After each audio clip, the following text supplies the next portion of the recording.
احترام کے ساتھ حضرت مولانا مرغوب الرحمان صاحب قاسمی دامت برکاتہم جو بہار کے رابطہ مدارس اسلامیہ کے صدر محترم ہیں اور معاون محتمم ہیں جامعہ مدنیہ سبل-پور پٹنہ کے، ہم ان کے شکر گزار بھی ہیں، ان کا استقبال کرتے ہیں، خیر مقدم کرتے ہیں، اہلاً و سہلاً مرحبا کہتے ہیں، اور خاص طور سے اس بات کا شکر ادا کرتے ہیں کہ جب حضرت تشریف لاتے ہیں اللہ درگاہ کو استفادہ کا موقع ضرور دیتے ہیں۔ بسم اللہ الرحمن الرحیم، الحمد للہ رب العالمین، والصلاة والسلام على سید المرسلین وعلى آلہ وصحبہ اجمعین، اما بعد۔ حضرات علماء کرام اور معزز حاضرین اعظام، ہمارے لیے انتہائی خوشی کی بات ہے کہ ہم سبھی حضرات یہاں تشریف فرما ہیں اور ایک دوسرے سے ملاقات ہو رہی ہے۔ اللہ تعالی اس ملاقات کو شرف قبولیت سے نوازے۔ آپ جانتے ہیں حضرت جناب نبی کریم صلی اللہ علیہ وسلم کی صفات مبارکہ میں سے ایک صفت دائم الفکرہ بیان کیا گیا۔ دائم الفکرہ، ہمیشہ فکر مند رہا کرتے تھے، فکر کیا کرتے تھے۔ دائم بمعنی ہمیشہ، ہمیشہ فکر کیا کرتے۔ کس طرح کی فکر؟ آپ سورہ ضحیٰ کی آیت پڑھیں گے، شان نزول میں آتا ہے کہ ایک مرتبہ حضرت جناب نبی کریم صلی اللہ علیہ وسلم رو رہے تھے، اور آنکھ مبارک سے آنسو ڈب ڈبا کر گر رہے، آنسو گر رہے، قطرات گر رہے۔ اللہ جل جلالہ سب کچھ جاننے کے باوجود حضرت جبرائیل علیہ السلام سے کہا جاؤ اور محبوب سے پوچھو کہ رونے کا سبب کیا ہے۔ اللہ سب کچھ جان رہا ہے، مگر اپنے محبوب کی عظمت اور شرافت کے اظہار کی غرض سے جاؤ پوچھو۔ جب حضرت جبرائیل علیہ السلام تشریف لائے اور رونے کا سبب پوچھا تو کیا فرمایا؟ دیکھیے، فرمایا اپنی امت کی فکر ہے، اپنی امت کی فکر ہے، کامیابی کے سلسلے میں کہ وہ کامیاب ہو جائے۔ چنانچہ اللہ تبارک و تعالی نے یہ سورہ اتاری، اس میں ایک آیت ہے وَلَسَوْفَ يُعْطِيكَ رَبُّكَ فَتَرْضَىٰ، اور عن قریب آپ کا رب عطا کرے گا، دے گا، اتنا دے گا، اتنا دے گا کہ ترضیٰ، آپ راضی اور خوش ہو جائیں گے۔ تو اس وقت میں کیا فرمایا؟ بیان القرآن میں ہے، حضرت جناب رسول اللہ صلی اللہ علیہ وسلم نے فرمایا اذن لا ارضى وواحد من امتی فی النار، میں اس وقت تک راضی نہیں ہوں گا جب تک میری امت میں سے کوئی ایک فرد بھی جہنم میں موجود ہو، جہنم سے نکل جائے ہر فرد، تب اس وقت میں راضی ہوں گے۔ تو امت کی فکر دیکھیے، امت کی فکر۔ اور ایک حدیث شریف میں آتا ہے انا آخر الانبیاء وانتم آخر الامم، میں سب سے اخیر میں، نبیوں میں سب سے اخیر، خاتم النبیین، اور امتوں میں سب سے آخری امت آپ۔ اللہ کا کتنا بڑا فضل و کرم ہے کہ ہم سب کو حضرت جناب نبی کریم صلی اللہ علیہ وسلم کی امت میں پیدا فرمایا۔ بخاری شریف کی روایت ہے، اسی طرح مسلم میں بھی روایت، الفاظ مختلف ہیں۔ بخاری شریف کی یہ روایت ہے کہ لن تزال هذه الامہ قائمۃ علی امر اللہ، ہمیشہ یہ امت اللہ کے امر اور دین کے اوپر قائم رہے گی۔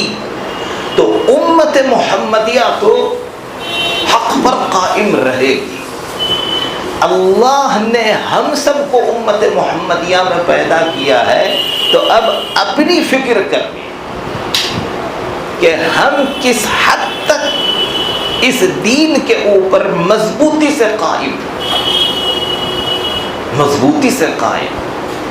اور دوسری روایت میں ہے یقاتلون کا لفظ آتا ہے، مخالفین اور باطل پرست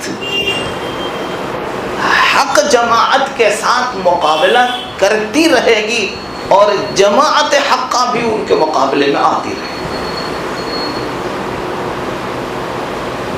اور یہ سلسلہ چلتا رہے گا قیامت تک،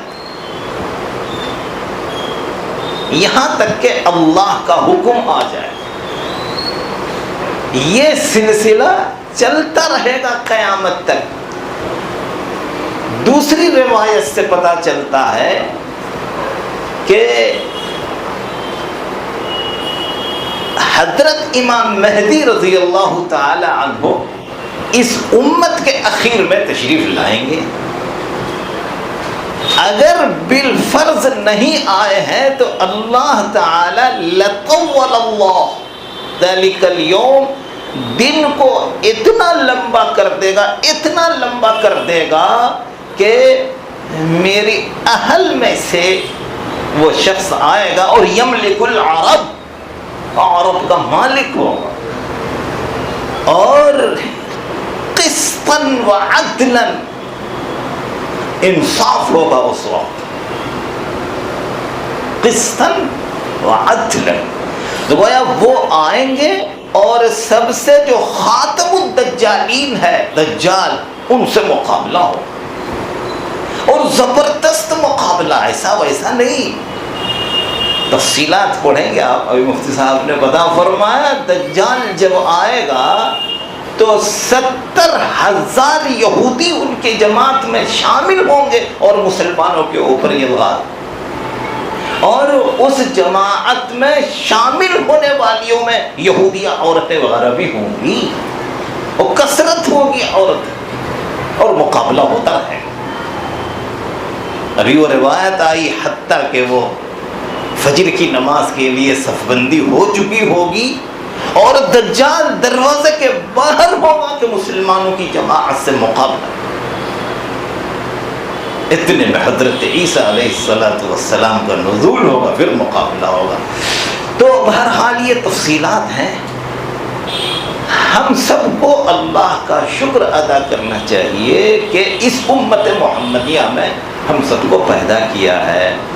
یہ زمانہ ہم سب کی حیات کا زمانہ، ہم خود احساس کریں اور فکر کریں کہ ہم حضرت جناب نبی کریم صلی اللہ علیہ وسلم کی دین کی نصرت اور معاونت کس حد تک بڑھ چڑھ کر کے کر رہے ہیں۔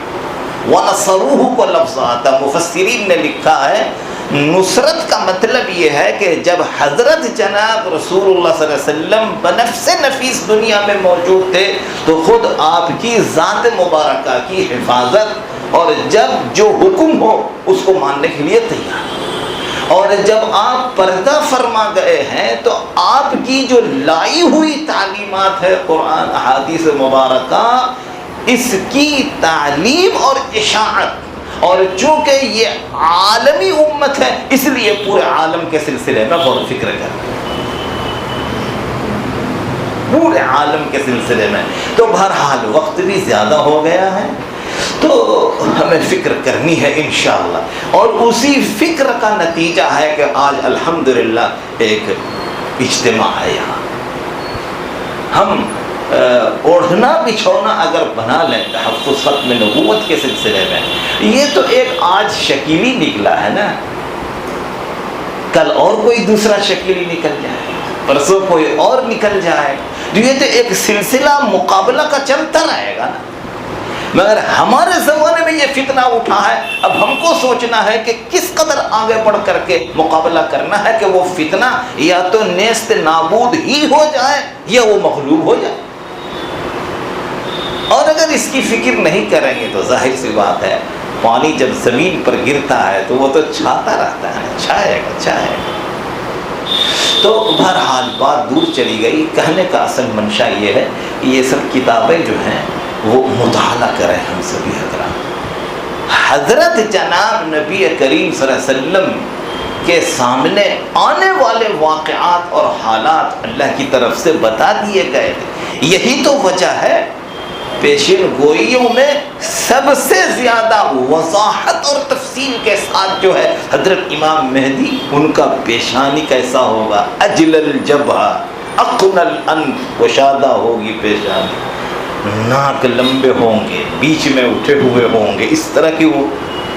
اسی طرح دجال کے بارے میں ان کے حلیے کیسے ہوں گے، ان کا فتنہ کیسا ہوگا، حضرت عیسیٰ علیہ السلام کی شکل و صورت کیسی ہوگی، اتریں گے تو ایسا معلوم ہوگا کہ غسل کرنے ہوئے پانی ٹپک رہا، کیسے اتریں گے کہ یہ ساری تفصیلات جو بیان کی گئی ہیں، کس لیے؟ اللہ کی طرف سے آنے والے حالات بتا دیے گئے تھے، اور امت کے سامنے بڑی تفصیل سے حضرت جناب رسول اللہ صلی اللہ علیہ وسلم نے بیان کیا، تاکہ امت اس کو پڑھ کر دجال اور باطل فتنے سے محفوظ رہے اور دوسروں کو بھی حفاظت رکھنے کی پوری فکر اور جد و جہد کرتی ہے۔ تو ہم سب پڑھیں اس مسئلے کو، تو اللہ تعالی ہم سبوں کو پڑھنے محنت کرنے کی توفیق عطا فرمائے۔ اور ہماری تو ایک گزارش ہے کہ مفتی صاحب سے اور سبھی حضرات سے کہ کچھ آگے بڑھیں۔ تو دیکھیے بھاگلپور میں ایک علاقہ پرینی، وہاں ایک بڑے عالم تھے، وہ قادیانی ہو گئے تھے۔ برپورہ ایک جگہ ہے، وہاں بڑے بڑے عہدوں کے اوپر جو تھے وہ قادیانی ہو گئے۔ دارالعلوم دیوبند سے وہاں 3 روزہ تربیتی پروگرام رکھا گیا، اور علماء کرام دور دور سے آ کر کے شریک ہوتے تھے۔ اس میں تربیتی بیان حضرت مولانا مفتی سعید احمد صاحب پالنپوری نور اللہ مرقدہ کا ہوتا تھا، اور میں خود شریک رہتا تھا اس تربیتی پروگرام میں۔ 3 روز کے بعد اس کو ایک سند شرکت بھی دی گئی، اس طرح کا وہ پروگرام چلا، اور اس کے محرک تھے فدائے ملت حضرت مولانا سید اسعد مدنی نور اللہ مرقدہ، اور بھی دوسرے مقامات پر تربیتی پروگرام ہوتے رہے۔ تو یہ کہنے کا مقصد نہیں ہے کہ ہمارے علماء کو معلوم نہیں ہے، معلوم، مگر العالم بمنزلۃ الجاہل، معلوم ہونے کے بعد بھی یعنی غفلت جہالت جیسی ہو گئی ہے، سمجھیے۔ تو اگر ایک تربیتی پروگرام کا بھی نظام ہو جائے، مفتی صاحب، مفتی آفتاب صاحب، اگر ہو جائے کبھی کسی موقع پر، تو انشاءاللہ معلومات میں اضافہ ہوگا، اور مزید یہ فکر بڑھتی چلی جائے گی، فکر بڑھتی چلی جائے گی۔ اللہ تعالی ہم سبوں کو فکر کی توفیق عطا فرمائے، ہدایت نصیب فرمائے، اور یہ جو اجتماع ہوا ہے اللہ اس کو قبولیت سے نوازے۔ علاقے میں یا دنیا بھر میں جہاں بھی فتنے پھیل رہے ہیں، اللہ تعالی ان فتنوں کو مغلوب کرے اور نیست نابود کرے. وآخر دعوانا ان الحمدللہ رب العالمین. ٹھیک ہے, دعا فرما, درود شریف پڑھ لیں اور دعا کر لیں. اللہم صلی علی محمد وعلی آل محمد كما صليت على إبراهيم وعلى آل إبراهيم إنك حميد مجيد. اللهم بارك على محمد وعلى آل محمد كما باركت على إبراهيم. یا اللہ ہم سب گناہ گار خطا کار ہیں, تو معاف کر, ہم سب کے گناہوں کو معاف فرما, خطاؤں کو درگزر فرما. یا اللہ تحفظ ختم نبوت, فتنہ رد شکیلیت, یا اللہ اس موضوع کے اوپر سمجھنے, بات کرنے اور کوشش کرنے کے لیے بیٹھے ہیں. یا اللہ ہم سب کو ہدایت نصیب فرما, محنت کی توفیق عطا فرما. موت کا وقت آئے تو ایمان خرفات. یا اللہ جو سیدھے راستے سے بھگ گئے ہیں, سمجھ بوجھ عقل و شعور عطا فرما, انہیں توبہ کی توفیق عطا فرما. یا اللہ بیٹھنے کو قبول فرما. جنہوں نے جن مقاصد حسنہ کی تکمیل کے لیے دعا کی درخواست کی ہے, اپنے فضل و کرم سے پورا فرما. اے اللہ اپنے فضل و کرم سے حضرت جناب رسول اللہ صلی اللہ علیہ وسلم کی برکت سے ہم سب کی دعاؤں کو قبول فرما. اللہم آمین. ربنا تقبل منا انک انت السمیع العلیم وتب علينا إنك أنت التواب الرحيم. وصلى الله تعالى على خير خلقه محمد وآله وصحبه أجمعين برحمتك يا أرحم الراحمين. لا إله إلا الله.